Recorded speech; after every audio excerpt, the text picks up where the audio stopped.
श्री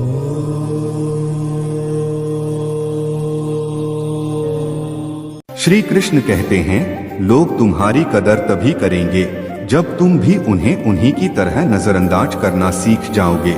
जिन्हें उधार लेने और दूसरों से एहसान लेने की आदत होती है, वह हमेशा तनाव में घिरे रहते हैं। उस इंसान की कदर कम की जाती है जमाने में जो दूसरे इंसान की कदर नहीं करता।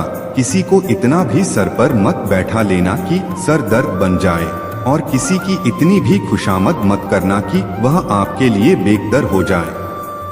आईने में जो दिखता है उसके अलावा किसी और पर आंख मूंद कर भरोसा मत करना, क्योंकि जो आज तक आपकी कदर करना नहीं छोड़ रहे हो सकता है कल आपको बेइज्जत करने में कोई कसर ना छोड़े। दूर रहना उन लोगों से जो आपकी कदर तब तक करते हैं जब तक काम हो, और जल्दबाजी में कोई भी फैसला ना ले, क्योंकि जल्दबाजी में लिया गया फैसला अक्सर गलत हो जाता है। अपने पंखों पर भरोसा रख, हवाओं के भरोसे तो पतंगे उड़ा करती हैं। दोस्तों, यहाँ गरीब जमीन पर पड़ी रोटी भी हंसी खुशी खा लेता है, वहाँ अमीर हाथ से मिली रोटी की भी कदर नहीं करता। जो मिला नहीं उसे पाने की ख्वाहिश जरूर करना, पर जो मिला है उसकी बेकदरी कभी मत करना। प्यार का असर उस रिश्ते में खत्म हो जाता है जहाँ एक दूसरे की कदर करना कम हो जाता है। जिन्हें जो कहना है कहने दो, उनको हम नहीं, वक्त जवाब देगा। वक्त के साथ सब बदल जाते हैं यार, प्यार और हालत भी क्यों भरोसा करता है तू गैरों पर, जबकि चलना है अपने ही पैरों पर। जिन्हें नींद से प्यार है वह सुहाने सपने देखते रहते हैं, पर जिन्हें सपनों की कदर है उन्हें नींद तक नहीं आती। जहाँ रहने के लिए घर मिल जाए पर घर के लोगों से कदर ना मिले, ऐसे घर पर रहने से अच्छा सड़क पर रहना है। श्रीमद् भगवत गीता में भगवान श्री कृष्ण कहते हैं कि हे अर्जुन, जो ना कभी हर्षित होता है, ना किसी से द्वेष करता है, ना शोक करता है, ना कामना करता है, जो शुभ और अशुभ संपूर्ण कर्मों का त्यागी है, वह ज्ञानी मनुष्य मुझको अति प्रिय है। मुझे पाने के 3 तरीके हैं, ध्यान योग, ज्ञान योग और कर्म योग, और इन सब में कर्म योग सबसे प्रधान है। जिस प्रकार मनुष्य अपने पुराने वस्त्रों को त्याग कर नए वस्त्र धारण करता है, ठीक उसी प्रकार आत्मा पुराने व्यर्थ शरीर को त्याग कर नए शरीर को धारण करता है। यही प्रकृति का नियम है। इस सत्य को स्वीकार करके भय मुक्त होकर आज में जीना चाहिए। जो मनुष्य मुझे जान लेता है उसके लिए इस संसार में और कुछ भी जानना शेष नहीं रहता। ऐसा मनुष्य जन्म मरण के बंधनों से मुक्त हो जाता है। जो मनुष्य भगवत गीता को पढ़कर उस पर अमल करता है, उसके सारे दुष्कर्म का प्रभाव समाप्त हो जाता है। जो भाग्य में है वह भाग कर आएगा, और जो भाग्य में नहीं है वह आकर भी भाग जाएगा। जैसे हवा के झोंके नाव को भटका देते हैं, वैसे ही मनुष्य की इच्छाएं बुद्धि को भटका देती हैं। दोस्तों, रात भर गहरी नींद आना इतना आसान नहीं, उसके लिए दिन भर ईमानदारी से जीना पड़ता है। अपनी कमियों को सिर्फ हम दूर कर सकते हैं और कोई नहीं, बाकी सब केवल इनका फायदा उठाना जानते हैं। समय के पास इतना समय नहीं कि वह आपको दोबारा समय दे सके। जो बदला जा सके उसे बदलिए, जो बदला ना जा सके उसे स्वीकार कीजिए, और जो स्वीकारा ना जा सके उससे दूर हो जाइए। लेकिन खुद को खुश रखिए, वह भी एक बड़ी जिम्मेदारी है। जब हम अपने रिश्तों के लिए वक्त नहीं निकाल पाते, तब वक्त हमारे बीच से रिश्ता निकाल देता है। जो आपकी बुराई करते हैं उन्हें करने दो, क्योंकि बुराई वही करते हैं जो बराबरी नहीं कर सकते। झूठ भी कितना अजीब है ना, खुद बोलो तो अच्छा लगता है और दूसरे बोले तो गुस्सा आता है। अगर खुश रहना चाहते हैं तो लोगों की बातों पर कम और अपने विचारों पर ज्यादा ध्यान दें। भगवान पर विश्वास बिल्कुल उस बच्चे की तरह करो जिसको हवा में उछालो तो वह हंसता है, डरता नहीं, क्योंकि वह जानता है कि आप उसे गिरने नहीं दोगे। श्रीमद् भगवत गीता में भगवान श्री कृष्ण कहते हैं कि हे अर्जुन, मेरा इन तीनों लोकों में ना तो कुछ कर्तव्य है और ना ही मुझे कोई वस्तु प्राप्त करने योग्य है, फिर भी मैं कर्म करते हुए अपने कर्तव्य का निर्वाह करता हूँ। हे पार्थ, यदि मैं कर्मों को करने में सावधानी ना रखूं तो बड़ा अनर्थ हो जाएगा, क्योंकि मनुष्य सब प्रकार से मेरे ही मार्ग का अनुसरण करते हैं। यज्ञ से बचे हुए अन्न को खाने वाले श्रेष्ठ पुरुष सब पापों से मुक्त हो जाते हैं। और जो पापी लोग अपना शरीर पोषण करने के लिए ही अन्न पकाते हैं वे तो पाप को ही खाते हैं। अर्थात जो लोग ईश्वर को याद किए बिना अपने जिंदा रहने में ही लगे रहते हैं उन्हें चोर समझना चाहिए। केवल ज्ञान ही एक ऐसा अक्षय तत्व है जो कहीं भी किसी भी अवस्था में और किसी भी हाल में मनुष्य का साथ नहीं छोड़ता। धरती पर जिस प्रकार मौसम में बदलाव आता है उसी प्रकार जीवन में भी सुख दुख आता जाता रहता है। युद्ध हो या जीवन सफलता केवल 3 शस्त्रों से प्राप्त होती है, धर्म, धैर्य और साहस। कान्हा कहते हैं सेवा सबकी कीजिए मगर आशा किसी से मत रखिए, क्योंकि सेवा का सही मूल्य भगवान ही दे सकता है, इंसान नहीं। नियत साफ हो तो 1 लोटा जल भी कबूल है, वरना दिखावे के तो 5 भोग भी फिजूल है। कहाँ मिलता है कोई ऊपर वाले के सिवा समझने वाला, जो भी मिलता है बस समझा कर चला जाता है। भगवान के फैसले पर कभी शक मत करना। अगर सजा मिल रही है तो कोई गलती भी अवश्य ही होगी। अगर आप सही हो तो कुछ सही साबित करने की कोशिश ना करो, बस सही बने रहो, गवाही खुद वक्त देगा। वहाँ बैठकर रोना बहुत सुकून देता है, जहाँ कृष्ण के सिवाय कोई और सुनने वाला ना हो।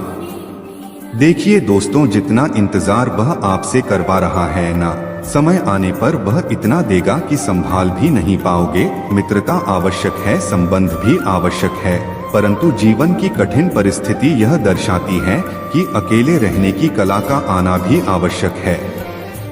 हम बड़े नहीं हैं, हमारे पीछे जो ताकत है वह बड़ी है। जिंदगी में इतना सफर करने के बाद एक बात तो सीख ली है मैंने कि उस गली में कभी अपना कदम भी मत रखना जहाँ के लोग आपकी कदर नहीं करते। अब तो भरोसे से भी भरोसा उठ गया है, क्योंकि जिस पर सबसे ज्यादा भरोसा था उसको ही भरोसा तोड़ते देखा है। कदर करो उस इंसान की जो तुम्हारे सबसे ज्यादा नजदीक है। जो नजदीक भी नहीं आना चाहते उनका तो ख्याल करना भी छोड़ दो, उसे लौटना होगा तो लौट आएगा। कदर तो उसकी करो जिसे तुमसे दूर जाने में भी डर लगता है। दोस्तों, यह कसमें वादे सब झूठ होते हैं, क्योंकि सबसे ज्यादा कसम वही खाते हैं जो सबसे ज्यादा झूठ बोलते हैं। दीपक का जीवन इसीलिए वंदनीय नहीं है कि वह जलता है, बल्कि इसी यह वंदनीय है कि वह दूसरों के लिए जलता है, दूसरों से नहीं जलता। कान्हा कहते हैं, जीवन में कभी मौका मिले तो किसी के लिए सारथी बनना, स्वार्थी नहीं। किससे कब और कितना बोलना है, अगर तुमने यह समझ लिया तो तुम अपनी जिंदगी के सार्थक बन चुके हो। कामयाबी और नाकामयाबी दोनों जिंदगी के हिस्से हैं और दोनों ही स्थायी नहीं हैं। जिंदगी की आधी शिकायतें यूं ही दूर हो जाएगी अगर लोग एक दूसरे के बारे में बोलने की जगह एक दूसरे से बोलना सीख जाएंगे। विश्वास किसी पर इतना करो कि वह तुम्हारे साथ छल करते समय खुद को दोषी समझे, और प्रेम किसी से इतना करो कि उसके मन में सदैव तुम्हें खोने का डर बना रहे। दोस्तों, 4 वेदों का अर्थ नहीं भी जानो तो कोई बात नहीं, लेकिन समझदारी, जवाबदारी, वफादारी और ईमानदारी, इन 4 शब्दों का मर्म जान लो तो भी जीवन सार्थक हो जाएगा। श्रीमद् भगवत गीता में भगवान श्री कृष्ण कहते हैं कि हे अर्जुन, जिस काल में मनुष्य मन में स्थित संपूर्ण कामनाओं को भली भांति त्याग देता है और आत्मा से आत्मा में ही संतुष्ट रहता है, उस काल में वह स्थित प्रज्ञ कहा जाता है। दुखों की प्राप्ति होने पर जिसके मन में उद्वेग नहीं होता, सुखों की प्राप्ति में जो सर्वथा मोह रहित है, तथा जिसके भय और क्रोध नष्ट हो गए हैं, ऐसा मुनि स्थिर बुद्धि कहा जाता है। जिस प्रकार कछुआ सब ओर से अपने अंगों को जैसे समेट लेता है, वैसे ही जब पुरुष इंद्रियों के विषय से इंद्रियों को सब प्रकार से हटा लेता है, तब उसकी बुद्धि स्थिर है, ऐसा समझना चाहिए। बुद्धि युक्त पुरुष पुण्य और पाप दोनों को इसी लोक में त्याग देता है, अर्थात उनसे मुक्त हो जाता है। हे अर्जुन, जिस काल में तेरी बुद्धि मोह रूपी दलदल को भली भांति पार कर जाएगी, उस समय तू सुने हुए और सुनने में आने वाले इस लोक और परलोक संबंधी सभी भोगों से वैराग्य को प्राप्त हो जाएगा। हे पार्थ, धर्म से भरा हृदय धर्म का परामर्श देता है और अधर्म से भरा हृदय अधर्म का परामर्श देता है। कान्हा कहते हैं, दुष्ट लोगों की भलाई कभी नहीं करनी चाहिए, क्योंकि बिच्छू को आप कितना भी प्यार कर लो फिर भी वह डंक ही मारेगा। भगवान श्री कृष्ण कहते हैं, मनुष्य का मन वायु की तरह चंचल है। यह मन ही है जो मनुष्य को काम वासनाओं की तरफ भटका रहता है। अगर जीवन को सफल बनाना है तो मन पर काबू करना बहुत जरूरी है। मन को वश में करने से दिमाग की शक्ति केंद्रित होती है, जिससे कार्यों में सफलता मिलने लगती है।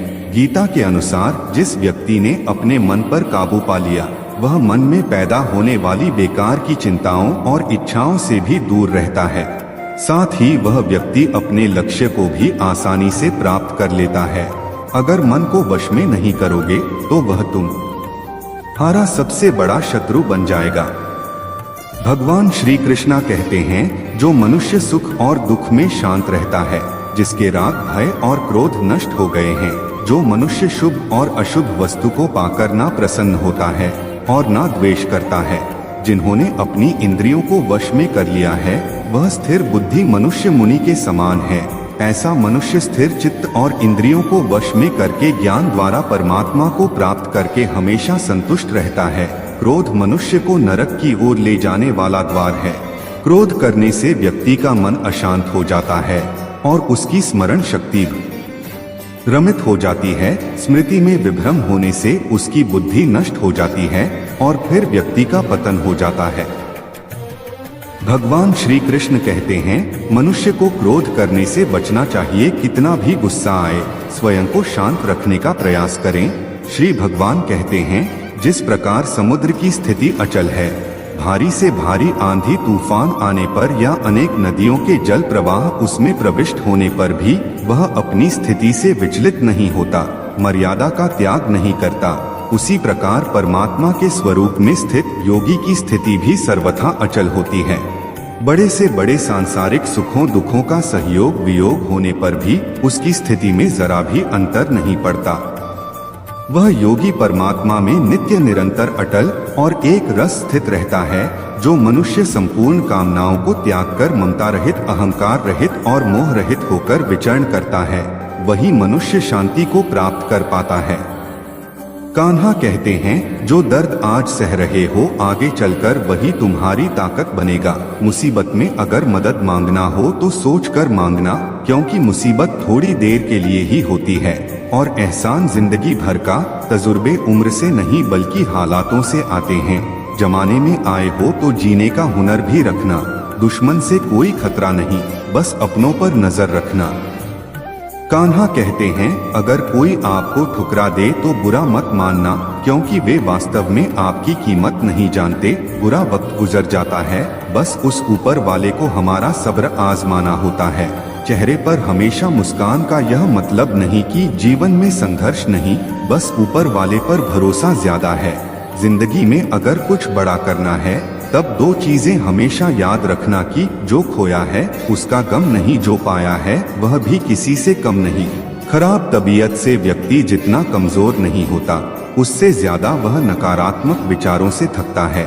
जिंदगी में हम कितने सही और कितने गलत है, यह सिर्फ दो ही शख्स जानते हैं, परमात्मा और हमारी आत्मा।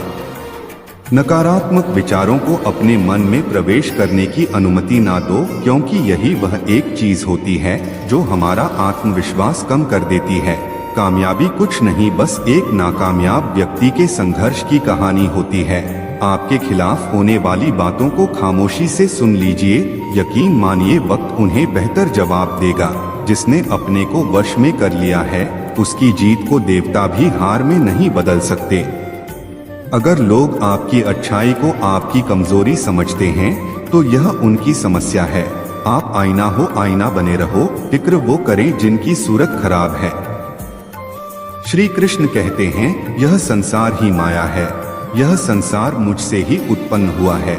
मैं ही इसका पालन पोषण करता हूँ और मैं ही इस सृष्टि का विनाश भी करता हूँ। मैं भूतकाल, वर्तमान और भविष्य के सभी प्राणियों को जानता हूँ, लेकिन वास्तविकता में मुझे कोई नहीं जानता। कान्हा कहते हैं, सब्र कोई कमजोरी नहीं होती, बल्कि यह वह ताकत होती है जो सभी में नहीं होती। दुआएं कभी खाली नहीं जाती, बस सही वक्त पर कबूल होती है। मनुष्य अपने विश्वास से निर्मित होता है। जैसा वह विश्वास करता है वैसा ही वह बन जाता है। हर चीज की नकल की जा सकती है, लेकिन चरित्र और व्यवहार नहीं। अपनी सोच को काबू में रखिए, क्योंकि आपकी सोच ही असलियत का रूप लेगी। अगर नियत अच्छी हो तो नसीब कभी बुरा नहीं होता। वक्त बनाने वाले को जरा सा वक्त देकर देखो, वह आपका वक्त बदल देगा। दिमाग में विचारों की भीड़ जितनी कम होगी, जिंदगी का सफर उतना ही आसान होगा। मन का झुकना भी बहुत जरूरी है। सिर्फ सर झुकाने से भगवान नहीं मिलते। अगर आप उन बातों और परिस्थितियों की वजह से चिंतित हो जाते हैं जो आपके नियंत्रण में नहीं है, तो इसका परिणाम समय की बर्बादी और भविष्य का पछतावा है। आप दुख पर ध्यान देंगे तो हमेशा दुखी रहेंगे। अगर आप सुख पर ध्यान देंगे तो हमेशा सुखी रहेंगे, क्योंकि आप जिस पर ध्यान देते हैं वही चीज सक्रिय हो जाती है।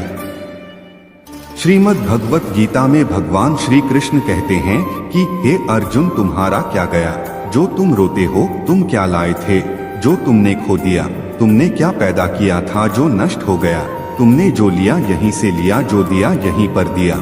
जो आज तुम्हारा है कल किसी और का होगा, क्योंकि परिवर्तन ही संसार का नियम है और समय के साथ संसार में हर चीज परिवर्तन के नियम का पालन करती है। साथियों, इस वीडियो में इतना ही। उम्मीद है आपको यह वीडियो जरूर पसंद आई होगी, तो लाइक, शेयर, कमेंट और दोस्तों के साथ शेयर भी कर दीजिए। मिलते हैं अगली वीडियो में। अपना ध्यान रखना।